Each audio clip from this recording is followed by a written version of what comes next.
오늘도 주일 예배 오신 모든 여러분들 환영하고 축복합니다. 하나님 앞에 나아가며 하나님께서 우리 안에 주신 그 믿음으로, 그 소망으로 함께 주님을 찬양하고 예배하시는 여러분들 되시기를 주님의 이름으로 축복합니다.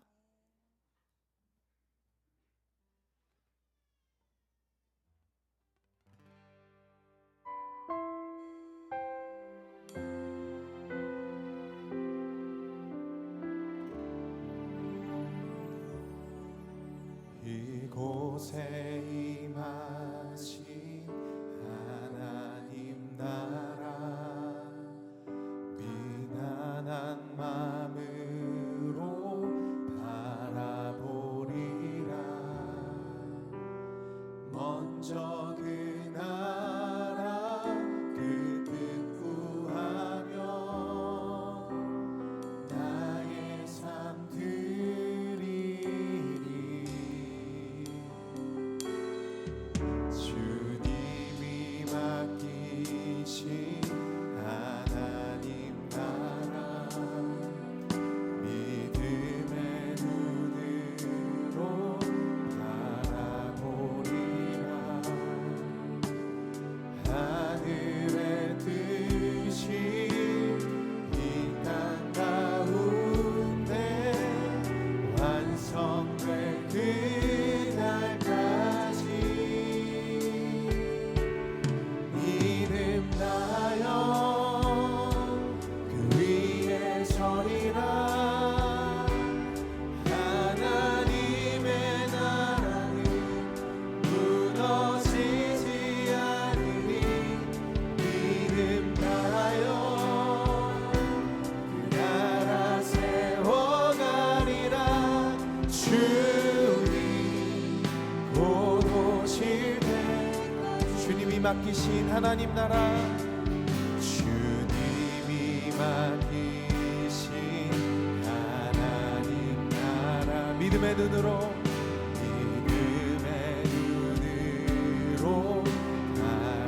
바라보리라. 하늘의 뜻이 이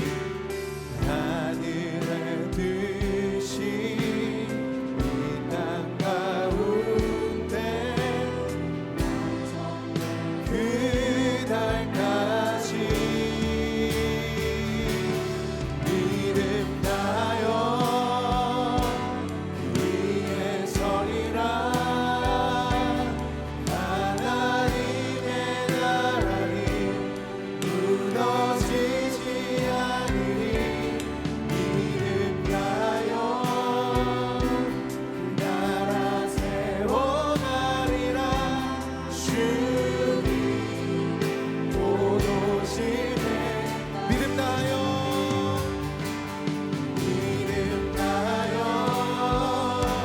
위에 서리라. 하나님의 나라는 무너지지 않으니 믿음 나여 그 나라 세워가리라. 주님 곧 오실 때 믿음 나여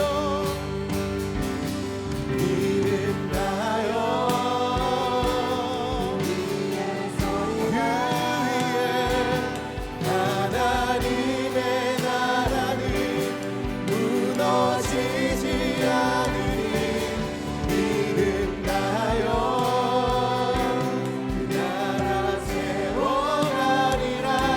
주님 곧 오실 때, 주님 곧 오실 때까지, 주님 곧 오실 때까지.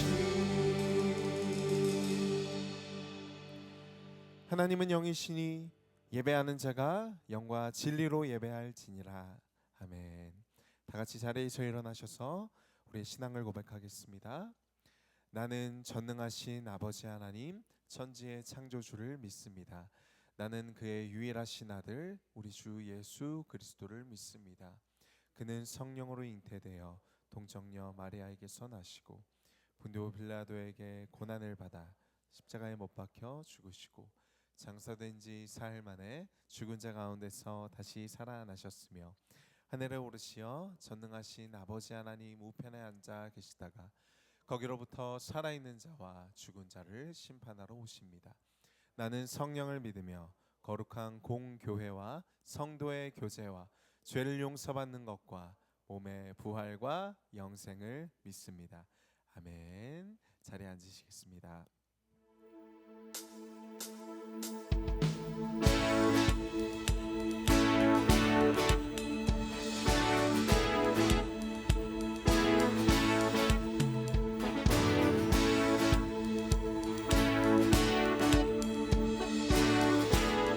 우리 함께 찬양하겠습니다. 지금은 엘리야 때처럼 주 말씀이 선포되고 또 주의 종 모세의 때와 같이 언약이 성취되네.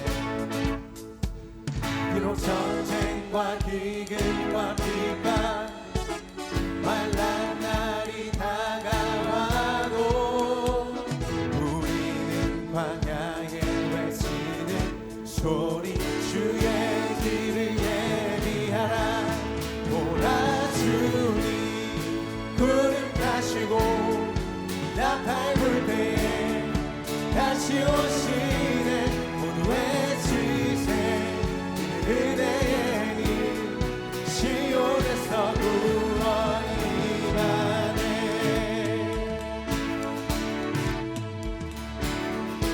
우리 함께 그날을 소망하며 고백합시다. 에스겔의 환상처럼 마른 뼈가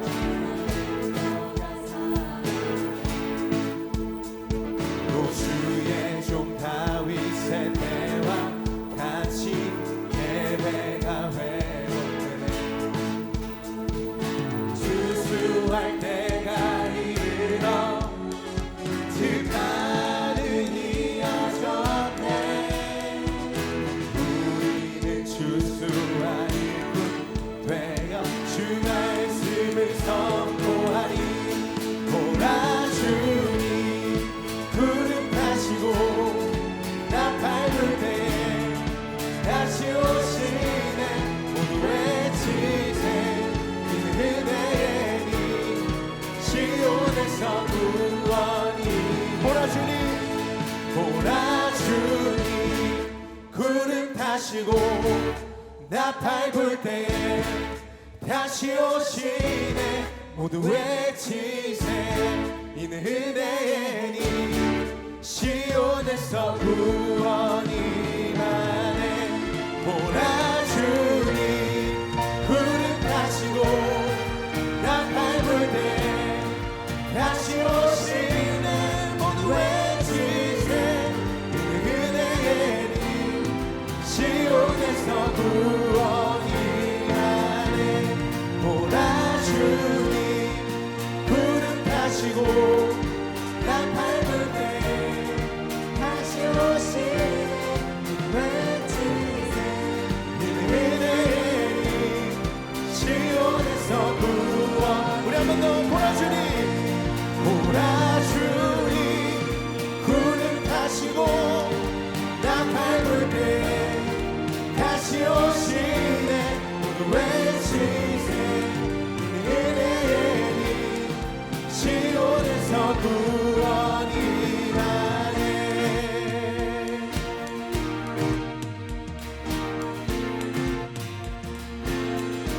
우리 다시 오실 주님께 감사와 영광의 박수 올려드립시다.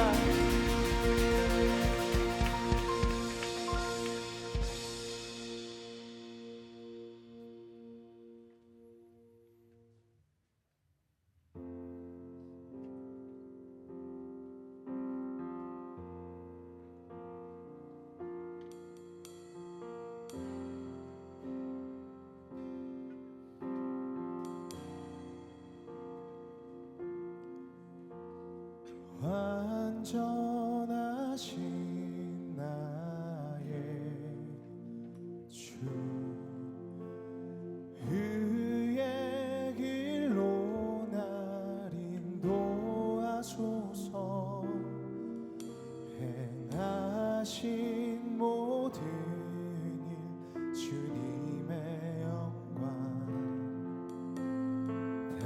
경배합니다.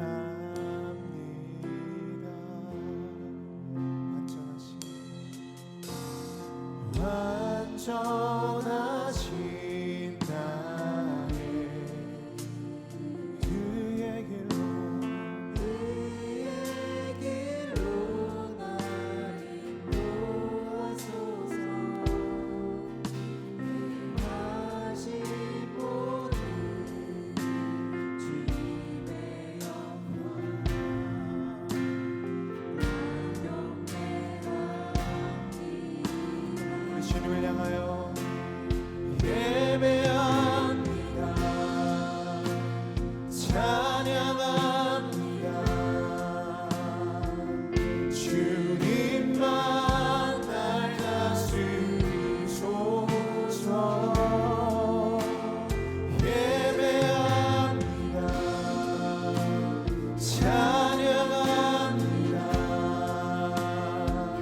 주님 홀로 높임 받으소서. 완전하신 나의 주, 완전하신 나의 그의 길로 나를 인도하소서. 행하신 모든 주님의 영광 다 경배합니다. 예배합니다. 찬양합니다. 주님만 날 다스리소서. 오 예배합니다.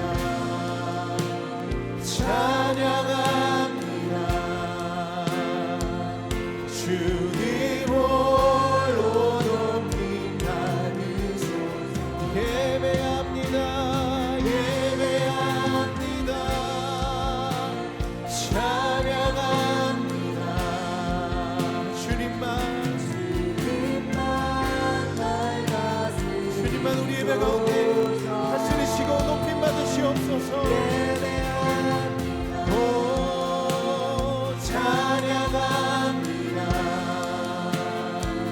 주님 홀로 높임 받으소서.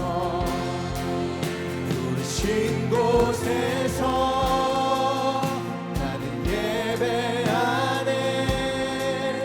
어떤 상황에도 나는 예배하네. 부르신 곳에서 예배하네.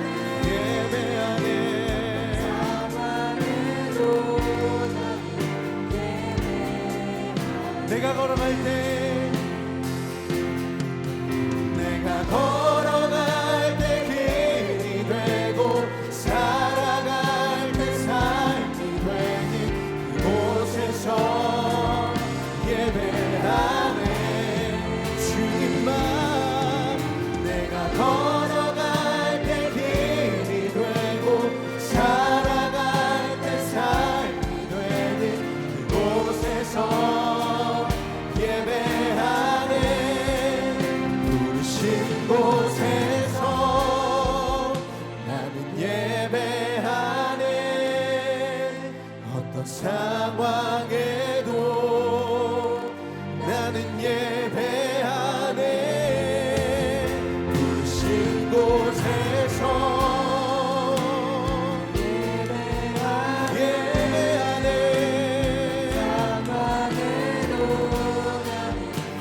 우리 시간 주님만을 예배하기를 결단하는 마음으로 함께 기도하며 나아가겠습니다. 주여, 주님께서 우리를 부르신 이 자리, 주님께서 우리를 세우신 이 자리, 하나님 어떤 상황 가운데도 예배하게 하시고 내 삶의 모든 상황 속에서 우리의 영혼이 주님만을 향하게 하여 주시옵소서. 우리의 생명 되신 주님, 우리의 길과 진리 되신 주님, 다시 한번 이 예배 가운데 우리를 찾아오시고 우리에게 말씀하여 주시고 하나님 우리를 변화시켜 주시옵소서.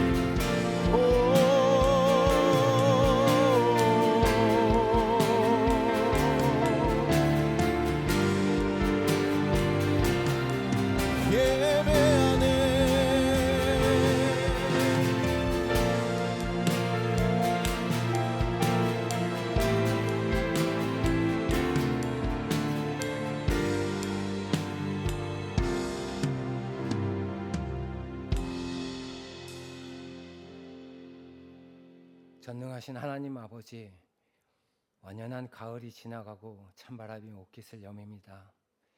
이 깊은 가을날에 오늘도 이렇게 주의 교회로 인도하시고 하나님께 찬양과 경배로 예배를 드릴 때에 우리의 마음과 정성을 다해 드리는 이 예배를 기뻐 받아 주시옵소서.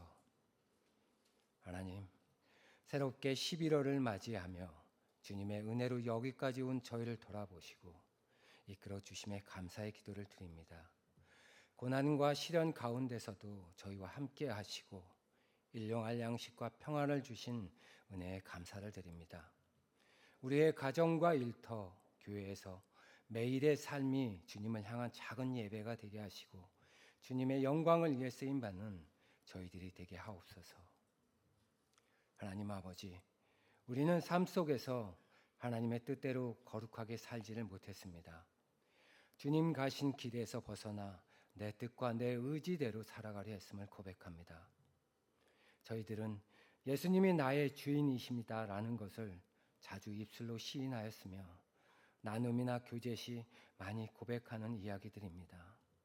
그러나 저희들은 예수 그리스도를 나의 구원자로만 알고 있었지 나의 주인으로는 인정치 않고 있었음을 용서하여 주시옵소서. 이 땅의 생업으로 인해, 환경으로 인해 사람들은 왜 좀 더 빠르고 편리하고 안락하며 화려하고 거창한 것 외에는 구름처럼 사람이 모였지만 그리스도의 사랑의 넓이와 높이와 깊음을 깨닫고 싶어하는 모임에는 빈 의자들만이 자리를 지키고 있는지 모르겠습니다. 그래서 이 시대에는 알려져야 할 그리스도의 비밀이 여전히 비밀로 남아있는 시대가 되어버렸습니다. 하나님, 성경 말씀에는 반쪽짜리 복음은 복음이 아니다라고 말씀하셨습니다. 그 말씀은 예수님이 나의 그리스도이긴 하지만 나의 주인은 아니다라는 태도로 사는 사람들, 자기 마음대로 사는 사람들은 하나님 백성이 아니라는 말씀일 것입니다.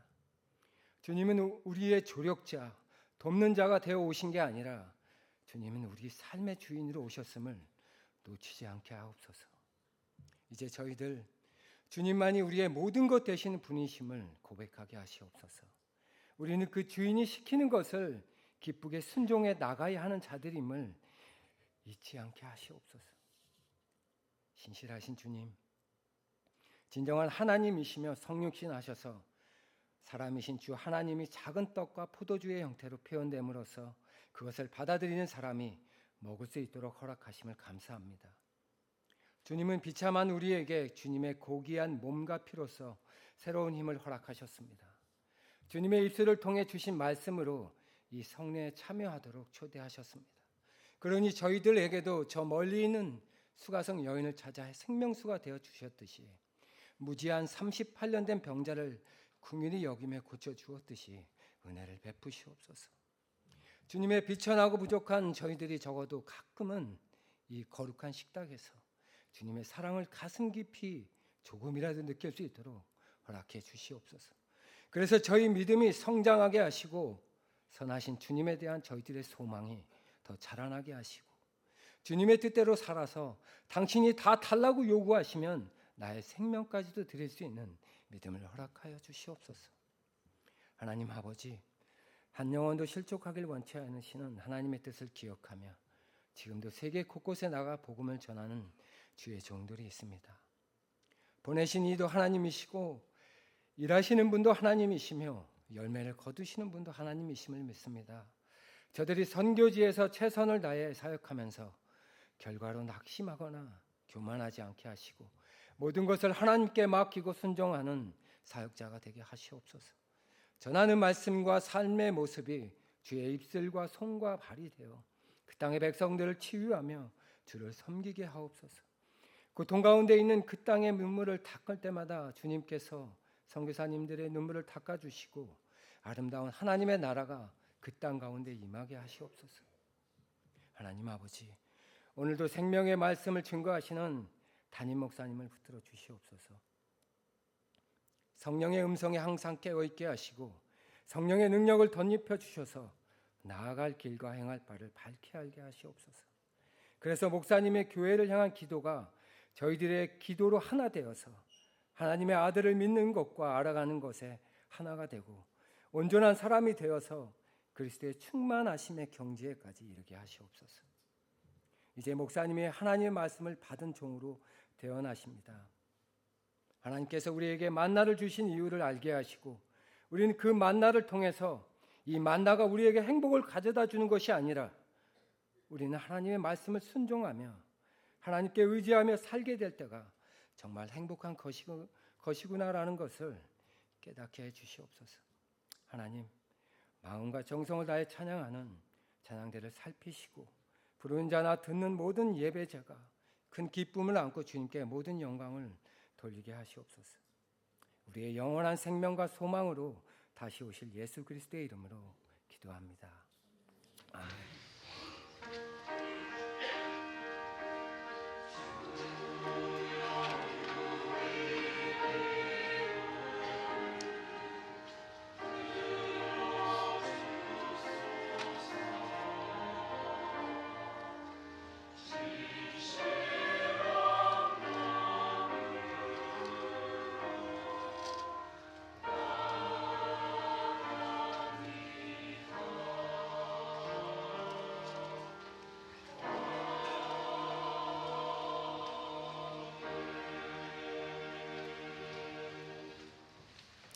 오늘 주실 말씀 보겠습니다. 다니엘 7장 15절에서 28절 말씀입니다.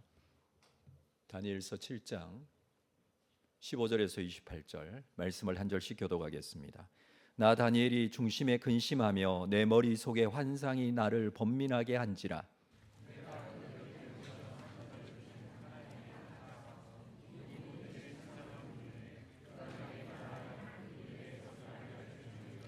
그 내 큰 짐승은 세상에 일어날 내 왕이라.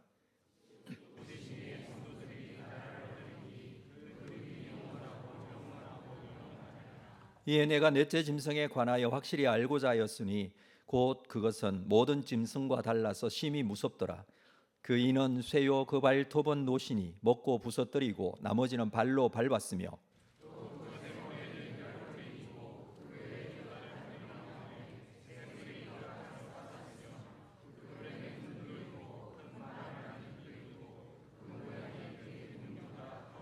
내가 본즉 이 뿔이 성도들과 더불어 싸워 그들에게 이겼더니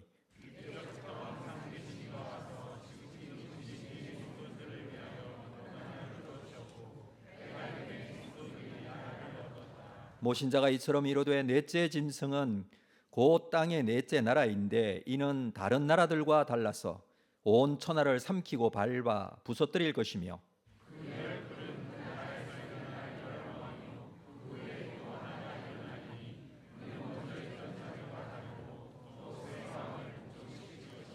그가 장차 지극히 높으신 이를 말로 대적하며 또 지극히 높으신 이의 성도를 괴롭게 할 것이며 그가 또 때와 법을 고치고자 할 것이며 성도들은 그의 손에 붙임 바 되어 한 때와 두 때와 반 때를 지내리라.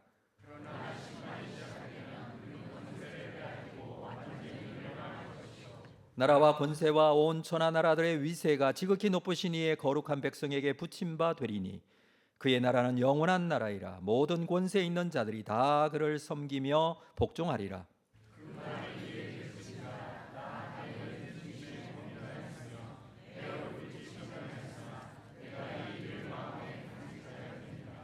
아멘. 준비하신 헌금 하나님께 드리겠습니다.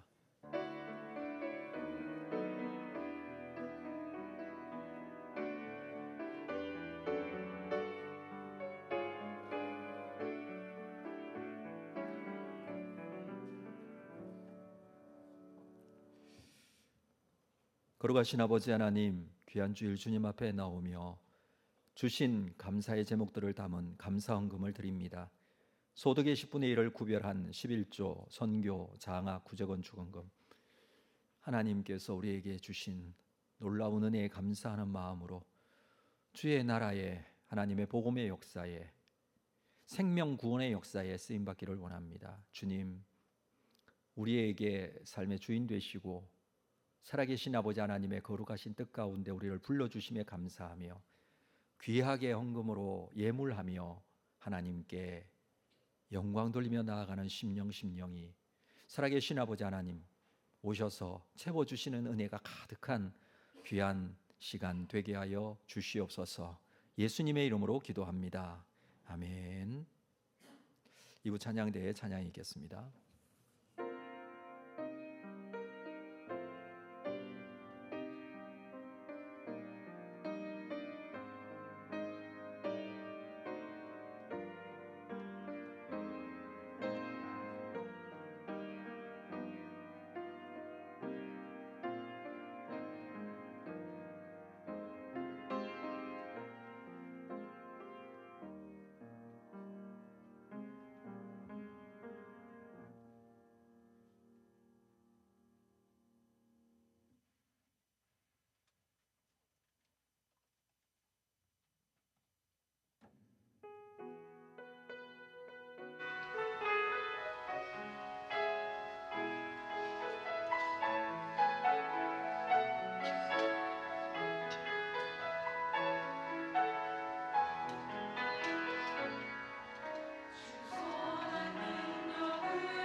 네, 귀한 찬양 감사합니다. 우리 교회 소식 나누도록 하겠습니다. 자, 오늘 주보에 있는 내용 여러분 꼼꼼하게 좀 확인해 주시고 교육 및 훈련 과정 참고하시고 모여 주시기를 바랍니다. 모임 광고 오늘 순장 모임은 쉬도록 하겠습니다. 우리 다음 이번 주는 성례주일입니다. 오늘 성찬식이 있습니다. 설교 후에 성찬식이 진행이 될 것인데 성찬식은 본당 2층에서만 진행이 되겠습니다. 3층에 계신 분들은 번거로우시더라도 내려오셔서 성찬에 참여해 주시기를 바라고요. 오늘 성찬식은 예전과 좀 다르게 진행이 되더라도 여러분 어려움 없이 좀 진행에 참여해 주시면 감사하겠습니다. 들어오시니까 의자 배열이 바뀌어서 좀 당황하신 분도 계시겠지만 다른 교회 왔나? 이렇게 생각하실 수도 있겠지만 그게 아니라 성찬을 위해서 이렇게 좀 배치를 했습니다. 성찬에 참여하실 때는 나오셔서 떡과 잔을 받으시면 되겠습니다. 떡과 잔을 받으실 때에는 양쪽 편 벽 쪽에 이쪽 양쪽 편 벽 쪽으로 나오셔서 양쪽에서 오늘 떡을 드리도록 하겠습니다. 그리고 떡을 받으신 후에 옆으로 가시면 잔을 받으실 수가 있고 앞에 바구니에 잔을 넣고 가운데 통로로 들어가시면 되겠습니다. 그래서 가운데로 나오시면 교통사고 날 수 있으니 나오시지 마시고 가운데로 해서 뒤로 돌아와서 한 바퀴 이렇게 도시면 됩니다. 그리고 이렇게 나가시면 되겠습니다. 네, 그렇게 참여해 주시고 우리 떡은 우리 목사님 두 분이 서서 잔은 우리 장로님 네 분이 서서 그렇게 분병과 분잔을 진행하겠습니다. 시간이 좀 많이 걸려서 이번에 좀 나누어서 진행을 하도록 할 텐데요. 자칫 앞으로 나오셔야 되기 때문에 좀 번거롭고 그렇겠지만 마음에 성찬에 참여하는 그런 마음으로 경건하게 임해 주시면 감사하겠습니다. 오실 때에 기도하는 마음으로 이 성찬에 참여하는 그 심령에게 주시는 은혜가 반드시 있습니다. 그 은혜에 함께하는 시간이시기를 바라고요. 오늘 3부 예배 시에는 학습 세례학교 유아 세례식이 진행이 되겠습니다. 위에서 좀 기도해 주시고 축복해 주시기를 바랍니다. 이번 주 토요일은 교회 대청소가 있습니다. 우리 토요일 오후 2시에 본당으로 모여 주셔서 우리 지난 여름 기간 지나시면서 있었던 교회의 모든 부분을 좀 깨끗하게 닦고 쓸고 하도록 하겠습니다. 다음 주일 추수감사주일인데 그 전에 깨끗하게 청소하고 또 우리 추수감사절 맞이하겠습니다. 추수감사주일은 2부 예배 시에 온 가족 예배로 드립니다. 오늘 이 2부 예배 시에 온 가족 교육부서도 같이 가족들이 함께 자리에 앉으시면 되겠습니다. 가족들이 함께 자리에 앉으셔서 예배에 참여해 주시면 되겠습니다. 3부 예배는 따로 드리지 않고 2부 예배 후에 1시 30분에 우리 추수감사주일 감사찬양제 기관별로 진행이 되겠습니다. 우리 온사랑교회 모든 성도들은 기관에 다 소속이 되어 있습니다. 이 기관은 나이별로 나누어 놓은 우리 영아부부터 시작해서 우리 1남전도회 1여전도회까지 다 포함이 되는 기관입니다.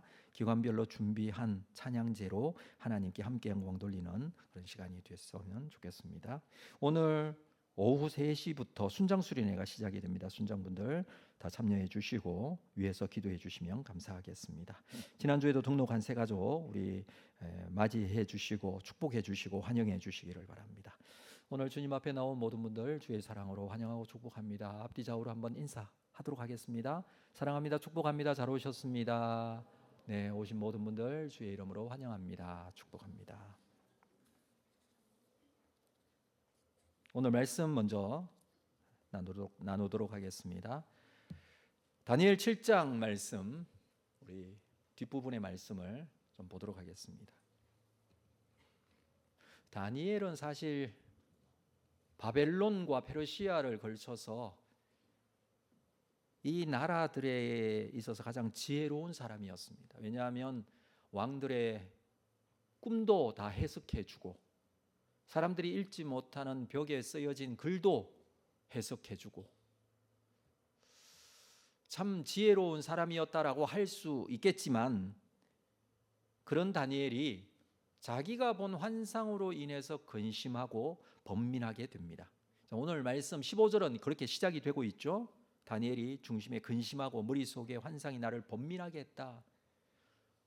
우리 지난주에 다니엘이 본 환상에 대한 내용을 함께 읽었습니다. 다니엘이 그 환상을 보고 너무 마음에 번민하고 근심이 생긴 것입니다. 이유는 그 환상이 무엇을 의미하는지 도저히 알 수가 없기 때문입니다. 사실 느부갓네살도 2장에서 꿈을 꾸고 난 이후에 너무 혼란스러워했습니다. 이게 무슨 꿈인지.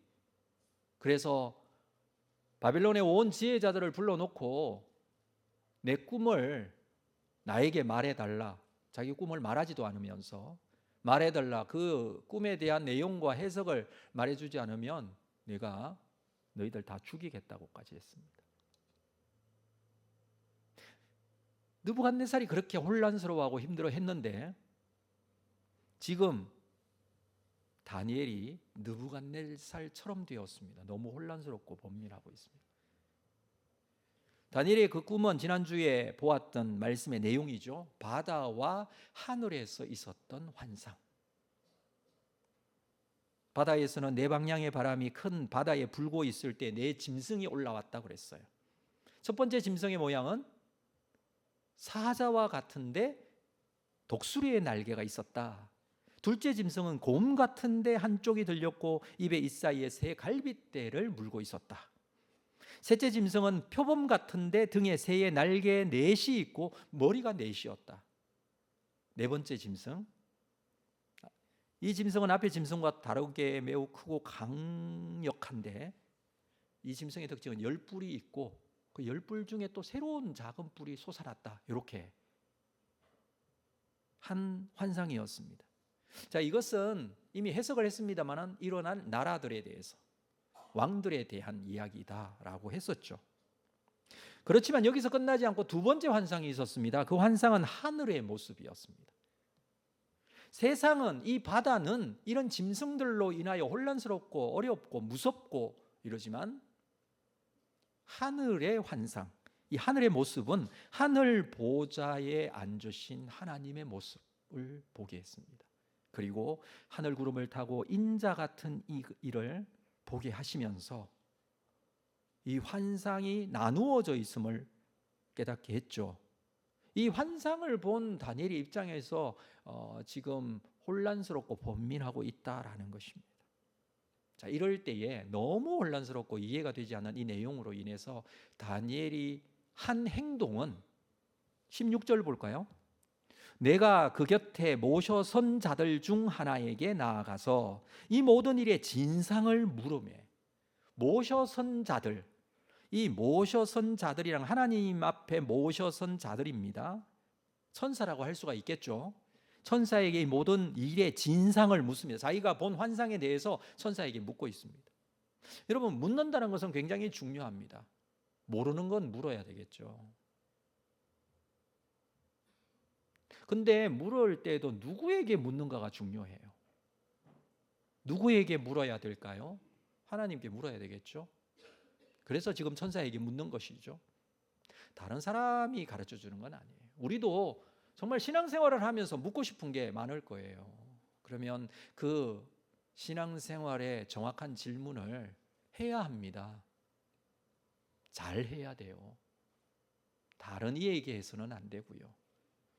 여러분, 잘못된 가르침을 주는 경우도 얼마나 많은지 모릅니다. 요즘 이단들도 이 인터넷 사업을 아주 열심히 합니다. 그래서 인터넷에 잘못된 교리들을 설명하고 소개하는 경우들이 너무 많아요. 이게 자기들의 사역이라고 생각해요. 왜냐하면 많은 사람들이 거기다가 묻거든요. 근데 그게 또 진리인 양 그걸 믿어버리는 경우들이 있습니다. 여러분, 제대로 잘 물어야 되죠. 다니엘이 이 번민하고 고민스러운 걸 다른 곳에 묻지 않아요. 하나님께 물어야 한다는 것을 우리에게 잘 보여줍니다. 천사는 대답을 합니다. 크게 이 환상에 대한 설명을 두 가지로 해주고 있어요. 그리고 이어지는 내용에서는 그 두 가지 대답에 대한 자세한 내용들을 설명합니다. 여러분 오늘 본문의 구조가 그렇습니다. 자, 두 가지로 대답한다고 그랬는데 이 환상을 보았으니 이 환상에 대한 대답이죠. 첫 번째 대답을 볼까요? 17절. 그 내 큰 짐승은 세상에 일어날 내 왕이라 라고 합니다. 세상에 일어날 왕, 이런 왕과 이런 나라들이 있을 것이다. 이 나라의 모습이 굉장히 기형적이고 정상적이지 않고 하나님의 창조의 모습과는 관계가 없고 뭐 이러잖아요. 그런데 무섭고 사람들을 두려움 가운데 빠지게 하고 뭔가 죽이고 막 이런 모습들이잖아요. 이런 모습들, 이 세상의 나라들이 있을 것이다 라는 것을 전제합니다. 그러나 이 짐승은 죽게 되고 또 다른 짐승이 나오면 그 짐승 또한 죽게 되고 망하게 된다라는 것이죠. 이것이 이 땅의 역사입니다. 이 땅의 역사는 이 땅에 이루어지는 왕과 나라는 영원하지 않다라는 것을 설명하는 것이죠. 그 모습을 이상히 여길 것이 아니라 이 세상의 나라는 이렇게 주어지는구나. 그 모습이 너무 기이하잖아요. 그러나 그런 기이한 모습들을 가지고 정상적이지 않은 모습들을 가지고 잘못된 모습들을 가지고 역사가 만들어져 가고 있습니다. 인간의 타락 이후에 죄된 세상이 이런 모습이라는 것이죠. 우리 그리스도인들은 세상을 보면서 이런 이 땅에 이루어질 나라와 왕에 대한 이야기를 이렇게 볼 수 있습니다. 그렇지만 두 번째 대답을 볼까요? 18절 말씀입니다. 같이 읽겠습니다. 18절 시작. 지극히 높으신 이의 성도들이 나라를 얻으리니 그 누림이 영원하고 영원하고 영원하니. 세상에 내 왕들이 있고 세워지고 멸망하기를 반복하지만 그러나 지극히 높으신 이의 성도들이 나라를 얻겠다. 그 나라는 하나님 나라예요. 굉장히 상반된 대답이죠. 첫 번째는 바다에서 이 땅에서 이루어지는 환상을 본 것에 대한 설명이었고, 두 번째는 하늘 보좌에 앉으신 하나님을 바라보며 인자 같은 이가 하늘 구름을 타고 오시는 것들을 가지고 설명을 하고 있습니다. 세상에는 이런 왕들이 일어나겠지만 그러나 하나님의 성도들이 나라를 얻겠다. 이게 결론이에요. 근데 그 나라는 영원하고 영원하고 영원하리라. 다니엘의 입장에서는 이런 설명의 네 번째 짐승에 관심이 갔던 것 같아요. 자, 19절에 보면 이에 내가 넷째 짐승에 관하여 확실히 알고자 하였으니, 이게 무슨 짐승의 모습인지도 모르겠고, 다른 짐승들은 무슨 짐승의 모양 같았다고 그랬죠. 사자나 곰이나 표범이나 이렇게 됐지만 이 넷째 짐승은 도대체 상상이 안 되는 짐승이었습니다. 그래서 이것을 확실히 알고자 하였는데 그 모습은 어떻습니까? 모든 짐승과 달라서 심히 무섭고 이는 쇠고 그 발톱은 노시고 먹고 부서뜨리고 나머지는 발로 밟고, 20절, 그것의 머리에는 10뿔이 있고. 자, 우리가 주목해야 될 것은 이 10뿔이에요. 잘 모르겠는데 무섭고 크고 막 그런데 머리에 10개의 뿔이 있습니다. 그런데 10뿔 외에 다른 뿔이 나오며, 이것은 앞에서는 작은 뿔이라고 그랬는데 뿔 하나가 다시 솟아나요. 뿔 하나가 나오는데 그 뿔이 세 뿔, 그 뿔을 뒤집고 나오기 때문에 세 개의 뿔이 빠져버려요. 그 뿔에는 눈도 있고 큰 말도 하고 입도 있고 그 모양이 그의 동료보다 커 보이더라. 넷째 짐승 다른 짐승보다 너무 달라요. 너무 크고 뿔이 10개나 있고 새로운 뿔이 또 나오고, 근데 그 뿔에는 눈이 있고 말을 하고 입도 있고. 좀 말이 안 되죠. 무슨 만화 영화도 이렇게 만들진 않을 것 같아요. 좀 상상하기 힘든 내용들이 이렇게 반복되어져 있습니다. 그래서 다니엘은 너무 근심스러워, 이게 무슨 의미일까라고 지금 생각을 하고 있는 것이죠. 그런데 이 부분에 대한 자세한 환상이 다시 이어집니다. 21절, 내가 본 적 이 뿔이 성도들과 더불어 싸워 그들에게 이겼더니. 이 뿔은 마지막에 나온 뿔이에요. 자, 좀 정리를 합시다. 다니엘이 본 환상에서 네 번째 짐승이 있었어요. 첫 번째, 두 번째, 세 번째 있고 네 번째 짐승이 나왔어요. 네 번째 짐승이 이 첫째, 둘째, 셋째보다는 너무 크고 무섭고 강력해 보여요. 근데 이 네 번째 짐승의 머리에 10개의 뿔이 있는데 새로 나온 뿔이 또 있어요. 근데 이 뿔은 희한해요. 다른 뿔을 막 죽여버리고 나오는 뿔이에요. 근데 그 뿔에 눈도 있고 입도 있어요. 지금 다니엘이 볼 때 이 뿔이 중요한 것 같아요. 이 마지막에 나온 뿔.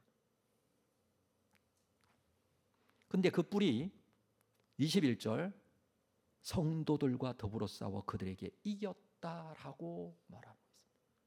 성도들과 싸우고 있어요, 이 뿔이. 근데 누가 이겨요? 이 뿔이 이겨요. 성도들은 이 하나님을 대적하는 이 권세, 세력들과 싸워서 이길 수 없어요. 슬픈 이야기지만 이길 수 없어요. 그래서 여기서 그들에게 이겼다라고 합니다. 성도는요, 절대 스스로 이길 수 없어요. 성도이기 때문에 더욱더 그렇습니다. 스스로 이길 수 있는 존재가 아닙니다. 그래서 성도는 싸움에서 지고 불리합니다. 늘 싸움에서 집니다. 늘 불리합니다. 그렇지만 22절 옛적부터 항상 계시니가 와서, 옛적부터 항상 계시니가 누굴까요? 하나님이시죠. 지극히 높으신 이의 성도, 지극히 높으신 이는 누굴까요? 하나님이시죠. 옛적부터 있다라는 것은 지혜를 의미하는 것이고, 지극히 높은 곳, 이건 하나님의 능력을 말해주는 표현들입니다. 이 성도들을 위하여 원한을 풀어주십니다. 자, 이 싸움은 누가 하시는 것이냐 하면 하나님께서 하시는 거예요. 성도들은 해서 이길 수 있나요? 없어요. 그래서 성도가 할 수 있는 건 뭐예요? 싸워주시는 하나님을 의지하고 신뢰하는 거예요. 이걸 뭐라고 하죠? 우리는 믿음이라고 하죠. 그래서 성도들의 원한을 풀어주세요. 이건 좀 해석할 필요가 있는데, 성도들의 원한을 풀어주신다, 이것을 직역하면 이런 뜻이에요. 성도들을 위한 한 재판이 베풀어졌다. 재판이, 성도를 위해서 재판을 해서 참과 거짓과 진실이 다 가려집니다. 잘 모르는 경우들이 많아요. 우리가 살다 보면 정말 모르겠고 이런 경우 많잖아요. 정말 모르는 일, 이게 무슨 일인지 다니엘처럼 번민하고 근심할 수밖에 없는 이런 일들이 너무 많이 일어나요. 해석이 안 되는 행동들이 얼마나 사람들에게 많이 일어납니까? 이 세상을 살면서 모든 게 다 통달되어져서 알면 좋은데 그렇지 않은 경우 너무 많아요. 근데 결국에는 하나님의 재판을 통해서 모든 것이 다 가려지고 드러나게 됩니다. 자, 그때에 성도들은 뭐가 풀려요? 원한이 풀려요. 그 마음속에 억울하게 당하거나 이 싸움에서 질 수밖에 없는 이런 상황에 처해졌던 모든 상황들이 원한으로 남아있지만 이 모든 것이 풀려집니다. 그 원한을 풀어주신다는 거예요. 뿐만 아니라 그러므로 인하여 성도들은 나라를 얻게 됩니다. 그 나라가 무슨 나라일까요? 우리가 소망해야 될 나라예요. 이 땅에 내 짐승으로 인한 이 세상의 나라를 소망하는 것이 아니라 하나님께서 만들어주시고 이루어주시는 나라, 그 나라를 성도들이 얻게 될 것이다 라고 합니다. 역사적으로 볼 때에 이 작은 뿔에 대한 해석들을 많이 해왔는데 누구일까? 이 작은 뿔이 누굴까? 여러분, 성경에 나오는 예언은, 성경에 나오는 모든 예언은 이중적 예언이에요. 이중적 예언이라는 것은 두 개의 뜻이 있다라는 뜻이에요. 예언이 이루어질 때 그 예언을 할 당시에 이루어지는 그 현재적인 사건을 바탕으로 해석할 수 있는 거죠. 그래서 이 작은 뿔은 그때 당시에 누구냐 이렇게 해석을 해요. 많은 학자들이 이 부분에 대해서는 안티오코스 사제 에피파네스라는 이 왕일 것이다 라고 해석을 합니다. 왜냐하면 실제적으로 이런 일을 했던 사람이거든요. 자, 그러면 또 문제가 생겨요. 앞에서 해석을 했죠. 내 짐승은 바벨론과 페르시아와 헬라와 로마 제국이다 이렇게 말했는데, 이 에피파네스는 언제적 사람이? 헬라 시대의 사람이. 헬라 제국이 4개로 마지막에 나눠진다고 그랬죠. 그 나눠질 때 한 부분에 대한 왕이었고, 그때 실제적으로 이 이스라엘을 중심으로 다스린 왕이었거든요. 그래서 이스라엘을 그렇게 유대를 핍박하고 예루살렘 성전을 아주 더럽히고 했던 왕이었습니다. 자, 그때 당시에는 그렇게 이루어진 왕으로 해석을 할 수가 있죠. 그렇지만 이중적 예언이라는 것은 그때 당시에는 이렇게 해석할 수 있지만, 그러나 궁극적 최종적 이 작은 뿔은 누구냐라는 것을 우리가 알아야 돼요. 우리의 삶 속에서도 지금 현재 주어지는 이런 사람이 있을 수 있지만, 그러나 궁극적으로 나타나게 되는 최종적인 이 사람은, 이 작은 뿔은 누구냐라는 해석을 우리 성경에서 볼 수 있습니다.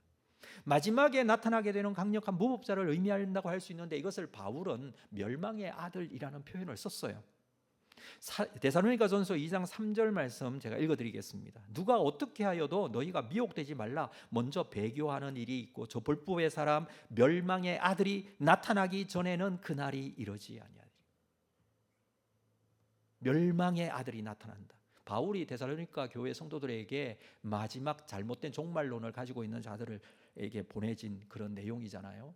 이 데살로니가 전서가 멸망의 아들이 곧 나타나기 전에 그날이 이르지 않겠다라고 했습니다. 4절 말씀에 보면 그는 대적하는 자라 신이라고 불리는 모든 것과 숭배함을 받는 것에 대항하여 그 위에 자기를 높이고 하나님의 성전에 앉아 자기를 뭐라고 한다고요? 하나님이라고. 자기를 하나님이라고 한다고요. 자기가 구원자인 것처럼 해요. 자기가 그리스도인 것처럼 해요. 자기를 믿으면 이 길을 통하면 모든 것이 완성되고 이루어질 것이라고 해요. 이걸 멸망의 아들이라고 표현을 했습니다. 사도 요한은 이것을 적그리스도라 표현했습니다. 요한일서 2장 18절 아이들아 지금은 마지막 때라 적그리스도가 오리라는 말을 너희가 들은 것과 같이 지금도 많은 적그리스도가 일어났으니 그러므로 우리가 마지막 때인 줄 아노라. 적그리스도도 똑같아요. 적그리스도는 무슨 뜻입니까? 그리스도를 대적한다라는 뜻이죠. 또 적그리스도는 그리스도를 대신합니다. 자기가 그리스도인 양 무슨 뜻입니까? 자기가 구원인 양. 여러분 사람들이 많은 잘못된 가치관으로 인하여 이것이 구원의 길인 양 그 방향으로 쫓아가고 있다면 그게 적그리스도가 될 수 있는 거예요. 하나님 앞에 구원을 받을 수 있는 유일한 길은 예수 그리스도밖에 없습니다.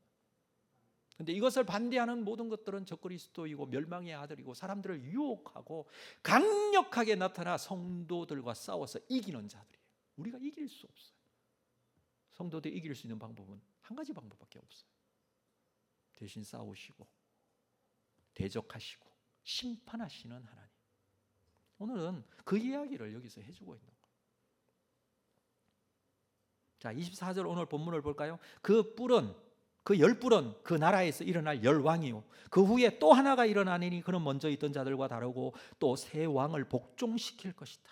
새 왕을 복종시킬 정도로 강력한 힘을 가진 새 뿔. 그런데 이 새롭게 일어나는 이 뿔이 어느 정도로 강력하냐면 하나님을 대적해요.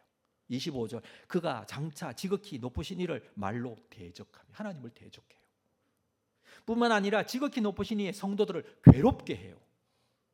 성도들을 어떻게 한다고요? 괴롭게 해요. 우리가 세상 살면서 잘못된 가치관 하나님을 대적하는 자들로 인하여 괴로워질 수밖에 없어요. 뿐만 아니라 또 때와 법을 고치고자 할 것이에요. 때와 법. 이 때와 법은 뭐냐면 법은 종교를 말하는 것이고요. 때는 종교적 절기를 말하는 거예요. 그러니까 법이라는 것은 기독교 하나님을 믿는 이 신앙을 고치려고 해요. 잘못된 것으로 자꾸 고치려고 해요. 이 이단들도 그렇게 하고요. 독재자들도 그렇게 하고요. 신앙을 믿지 못하게 하는. 그래서 이걸 고치려고 하고 절기, 때는 절기라고 그랬는데 종교적인 절기를 잘못 지키지 못하도록 해요.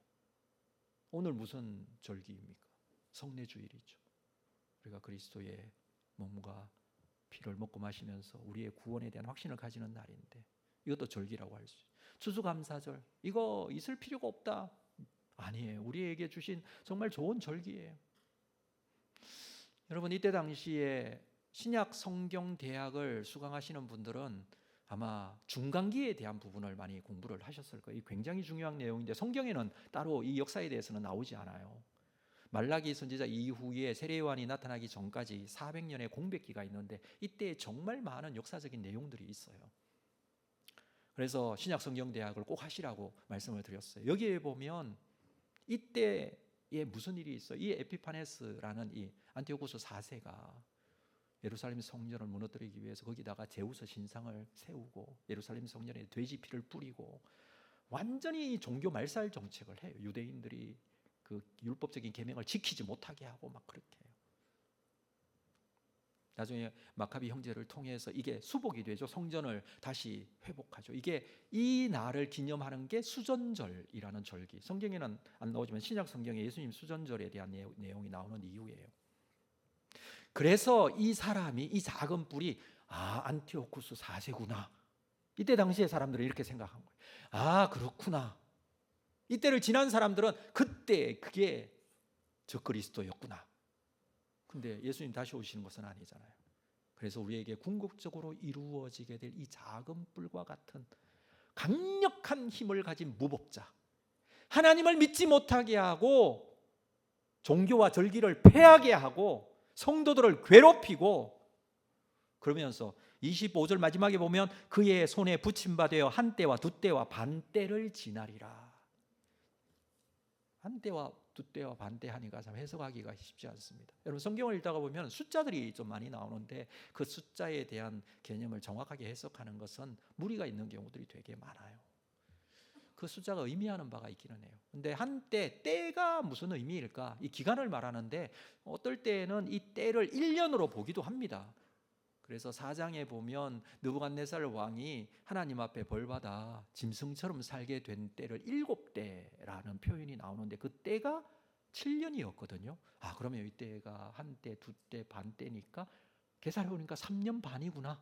이렇게 또 계산을 해서 3년 반 동안만 참으면 되겠구나, 이렇게 생각하는 사람이 있어요. 그런데 3년 반, 훨씬 많은 시간들이 이미 지나가고 있어요.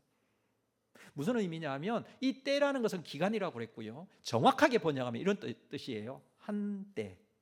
그리고 두 번째는 때들. 때가 복수로 되어 있어요.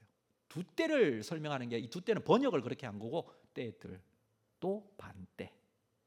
그러니까 때가 많아요. 때가 많다니까 좀 그렇습니다만 때가 많아요. 한 때가 있고 또 때들이 있어요. 또 반때를 지나야 되고 다양한 기간들이 지나간다는 뜻이죠. 여러분, 성도들이 이 세상에서 보내야 될 시간은 참 다양한 어려움 속에서 이 기간들을 보내게 되어 있어요. 근데 이게 정해져 있어요. 그 정한 시간이 지나면 그때가 끝이 나요. 어려움을 겪는 구체적인 시간이 있을 것인데, 그러나 그건 영원하지 않아요.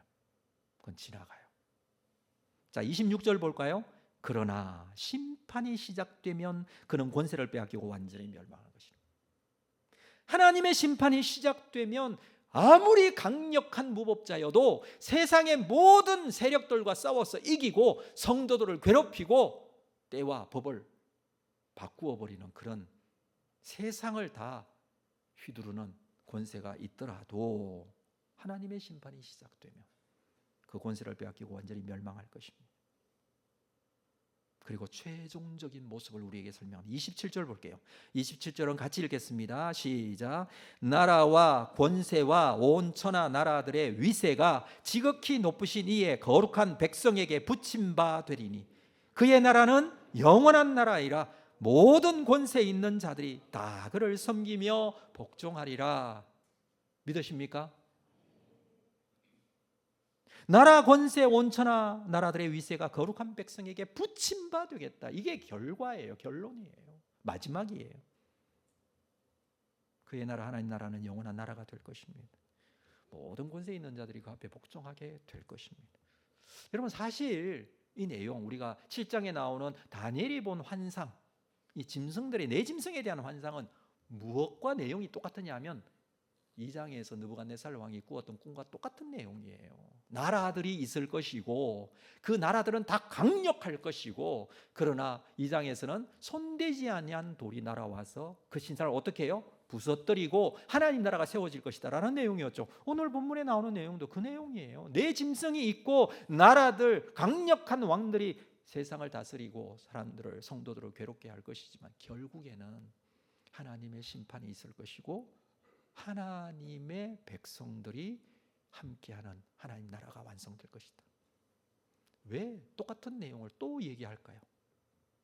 2장에서 말했고 여기서도 환상을 통해서 다니엘에게도 보여주고. 왜 그렇게 하고 있을까요? 여러분, 같은 내용을 반복한다는 것은 강조점이에요. 다시 강조합니다. 다시 기억하라고 말합니다. 때가 되면 이 세상 나라는 망하게 될 것입니다. 다른 나라가 일어나지만, 다른 왕이 일어나지만 결국에는 다 망하게 될 것이고, 시간이 지날수록 크고 강력한 나라가 일어나더라도 결국에는 다 망할 것이다. 그 말은 무슨 말입니까? 결국에는 이 세상에 있는 나라가 진짜가 아니라는 거예요. 진짜 나라가 나타날 것인데 망할 것이고 망하고 난 이후에 하나님께서 세우시는 영원한 하나님 나라에 대한, 이 진짜 나라에 대한 이야기를 해주고 있습니다. 당시에 바벨론에서 살고 있던 이스라엘 백성들, 포로민으로 살고 있었다고 그랬어요. 너무 고단하고 힘들어요. 슬픔과 고난 속에 시간을 보내고 있습니다. 그들에게 하나님의 백성으로서 이 일은 반드시 이루어질 것이라고 또 얘기를 합니다. 바로 하나님 나라를 소망하도록 하기 위한 것이죠. 사랑하는 성도 여러분, 우리는 세상에 살면서 이 세상이 진짜인 것 같이 그렇게 여기고 살고 있습니다. 그러나 사실은 하나님께서 완성하실 하나님 나라가 진짜라고 말씀해 주고 있습니다. 여러분, 망하고 없어질 것은 진짜가 아니에요. 영원하지 않는 것은 진짜가 아니에요. 여러분, 불타 없어지는 것이 진짜입니까? 아니에요. 손으로 만져졌다고 그게 진짜일까요? 여러분, 세월, 시간 이 속에 남는 것은 없어요. 그러나 그의 나라는 영원하고 영원하고 영원하리라. 왜 반복해서 계속 이 말씀을 할까요? 진짜를 보라는 거예요. 여러분, 혹시 진짜를 가짜처럼 여기고 살고 있지는 않습니까? 아니면 가짜를 진짜처럼 여기고 살고 있지는 않습니까?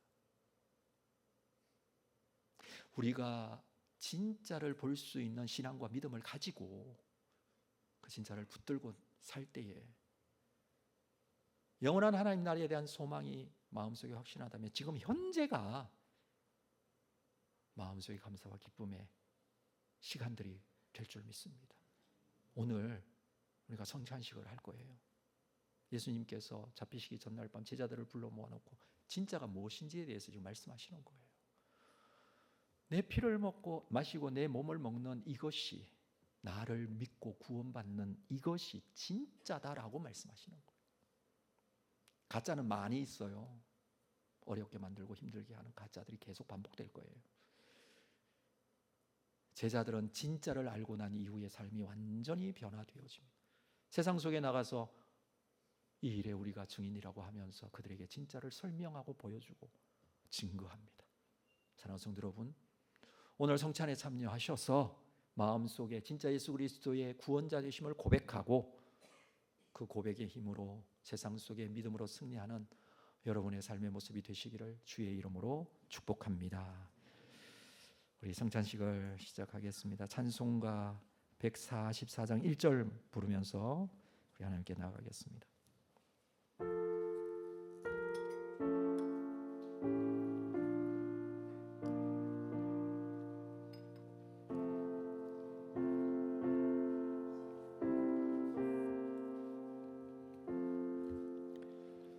예수 나를 위하여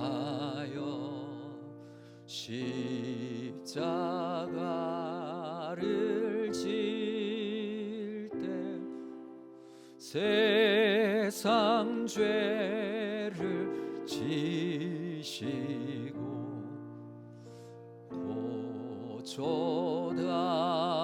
고초당하셔 예수님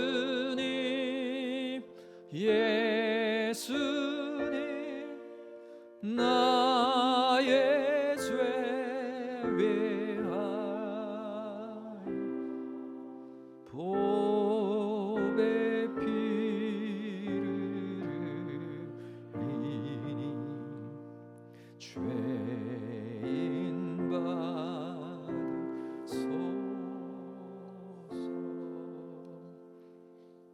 기도하겠습니다.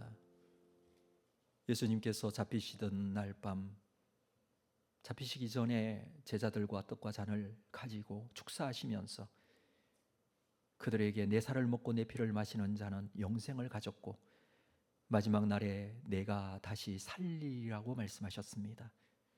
오늘 주의 성찬에 참여하며 이 떡과 잔을 받으며 우리의 마음 속에, 우리의 일상 속에 예수 그리스도께서 생명이 되어 살아나시기를 원하고 그 주님께서 나의 주인 되심을 고백하며 세상 속에서도 믿음으로 승리하는 삶을 살 수 있도록 우리를 인도하여 주시옵소서. 우리가 함께 먹고 마시면 우리가 한 가족이고 예수 그리스도의 피를 나눈 형제이고 하나님의 식구임을 다시 한번 확인하게 하여 주시고 주의 사랑으로 서로 하나 된 귀한 시간 되게 하여 주옵소서. 예수님의 이름으로 기도합니다. 아멘.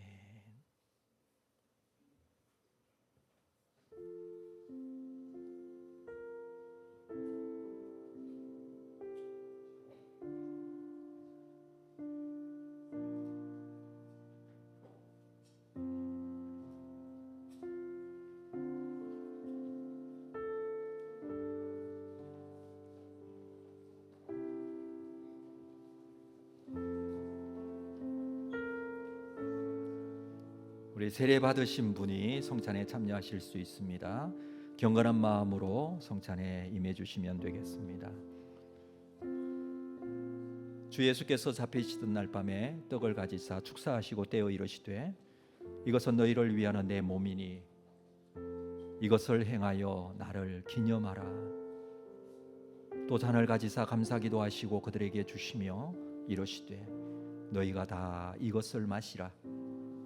이것은 죄 사함을 얻게 하려는 많은 사람을 위하여 흘리는 나의 피 곧 언약의 피니라. 우리가 전한 것을 누가 믿었으냐? 여호와의 팔이 누구에게 나타났느냐?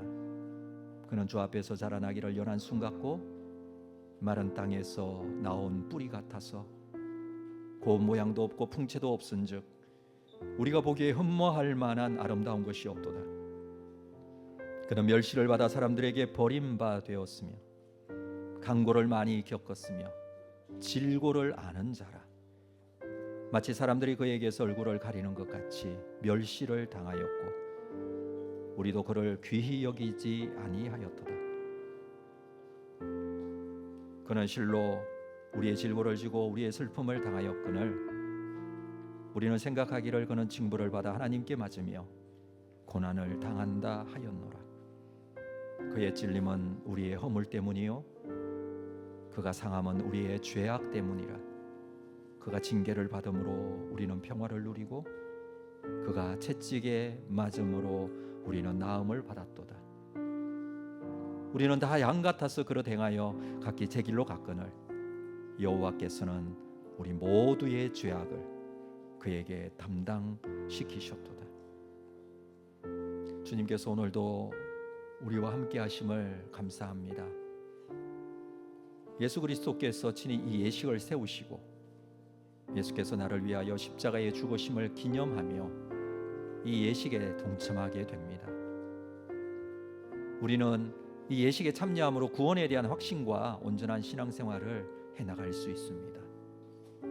우리가 먹고 마시는 성찬에 참여함으로 우리 모두 하나님의 가족 되었다는 사실을 다시 한번 확인하는 귀한 시간이기를 원합니다. 예수님께서는 제자들에게 잔을 가지고 축복하시면서 이 잔은 내 피로 세운 새 언약이라고 말씀하셨습니다. 이것을 행하여 마실 때마다 나를 기념하라고 말씀하셨습니다. 너희가 이 떡을 먹으며 이 잔을 마실 때마다 주의 죽으심을 그가 오실 때까지 전하는 것이라고 말씀했습니다. 그러므로 누구든지 주의 떡이나 잔을 합당하지 않게 먹고 마시는 자는 주의 몸과 피에 대하여 죄를 짓는 것이니라. 사람이 자기를 살피고 그 후에야 이 떡을 먹고 이 잔을 마실지니 주의 몸을 분별하지 못하고 먹고 마시는 자는 자기의 죄를 먹고 마시는 것이라고 했습니다. 주님께서 우리에게 주신 이 놀라운 은혜 기억하며 우리가 그리스도인으로서 주님의 몸과 피를 먹고 마시는 자로 믿음 가운데 승리하는 믿음의 사람들 다 될 수 있기를 주님의 이름으로 축복합니다. 아멘.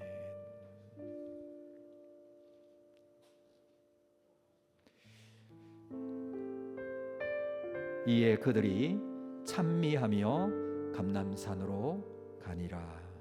아멘. 성찬에 참여하지 못하신 분, 아직 참여하지 못하신 분들은 함께 마지막까지 동참해 주시기를 바랍니다.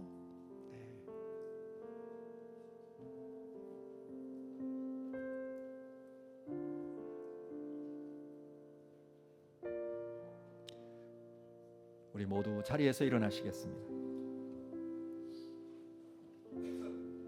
오늘 말씀 생각하시면서 이곳에 임하신 하나님 나라 우리 같이 찬양하며 하나님께 나아가겠습니다.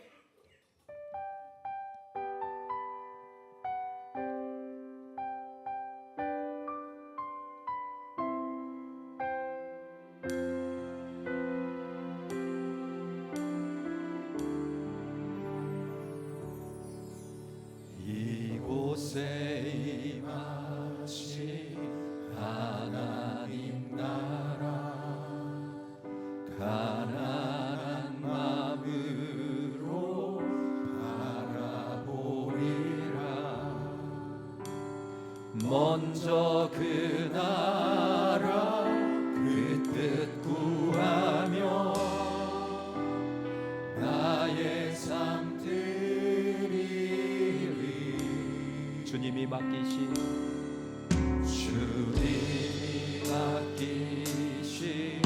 하나님 나라 믿음의 눈으로 바라보리라.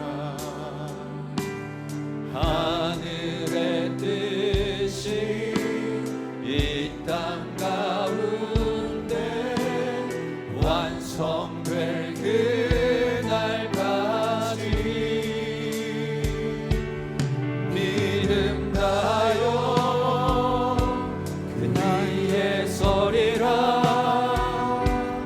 하나님의 나라는 무너지지 않으리. 믿음 다요 그 나라 세워가리라. 주님 곧 오실 때 믿음 다요 믿음 다요 그 위에 서리라. 하나님의 나라는 무너지지 않으리. 믿음 다요 그 나라 세워가리라. 주님 곧 오실 때까지. 거룩하신 아버지 하나님, 오늘 거룩한 주일 성례주일로 성찬에 참여하며 예수 그리스도 나의 구세주가 되시고 예수 그리스도 나의 주인이 되시고 주인 되신 예수 그리스도 증거하며 이 세상 속에 믿음으로 살기를 결단했습니다. 우리의 마음 속에 찾아오셔서 역사하신 주님 뜻대로 순종하며 주의 영광을 위하여 쓰임받는 우리의 삶이 되게 하여 주시옵소서. 지금은 우리 주 예수 그리스도의 은혜와 하나님 아버지의 극진하신 사랑하심과 성령님의 교통 위로 함께 역사하심이 주신 말씀 붙들고 이 나라 하나님 나라를 소망하며 믿음 가운데 승리하기를 원하는 우리 모든 성도들의 심령 위에, 그들의 가정과 직장 위에, 주님께서 피로 값주고 사신 주님의 교회 위에 지금으로부터 영원토록 함께 있을지어다. 아멘.